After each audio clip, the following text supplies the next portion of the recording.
আসসালামু আলাইকুম।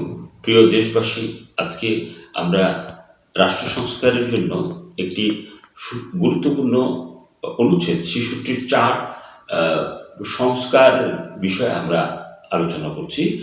৬৬(৪)-এ নির্বাচন কমিশনকে দুইটি ক্ষমতা দেওয়া হয়েছে।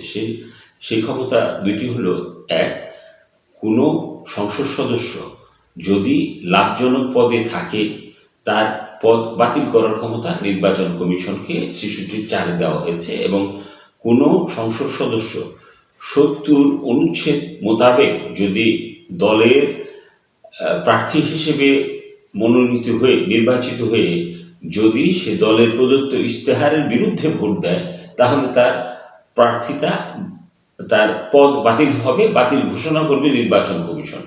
এই দুইটি বিষয় প্রতিনিধিত্বমূলক গণতন্ত্রের যে প্রতিনিধি হিসেবে তাকে একটা নির্দিষ্ট যে নিয়মের মধ্যে সংবিধান বেঁধে রেখেছে। কিন্তু এই ৬৬(৪)-এর ক্ষমতাটা এক্সপ্রেসলি বর্ণনা করে দিতে হবে ৬৬(৫)-এ, কিন্তু সেই ক্ষমতা না দেওয়ার কারণে, সুস্পষ্টভাবে বর্ণনা করে না দেওয়ার কারণে কোনো নির্বাচন কমিশনই এই ক্ষমতা স্বাধীনতার পরে প্রয়োগ করতে পারে নাই। সেই জন্য তারা লাভজনক পদে থেকে যে সংবিধান লঙ্ঘন করছে এবং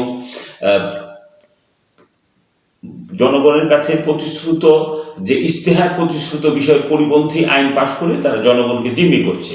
এই বিষয়টি অত্যন্ত গুরুত্বপূর্ণ। সেটি সংস্কারের বিষয়ে সংবিধানের রায়ের, ত্রয়োদশ সংশোধনী মামলা রায়ের 1177 পাড়ায় বলা হয়েছে, নির্বাচনে কারচুপি সম্বন্ধে বিজ্ঞ অ্যামিকাস কিউরিগণের উদ্বেগ ও দুশ্চিন্তার প্রতি সম্মান প্রদর্শনপূর্বক বলিতে চাই যে নির্দলীয় তত্ত্বাবধায়ক সরকার ইহার সমাধান হয়। কারচুপি মুক্ত, সুষ্ঠু, অবাধ ও নিরপেক্ষ নির্বাচন অনুষ্ঠানের জন্য প্রয়োজন সত্যিকার স্বাধীন ও শক্তিশালী নির্বাচন কমিশন। এই লক্ষ্য অর্জনের জন্য সকল জ্ঞানী ও গুণী ব্যক্তিদের একান্ত ও নির্ভেজাল প্রচেষ্টা প্রয়োজন। ধন্যবাদ সবাইকে।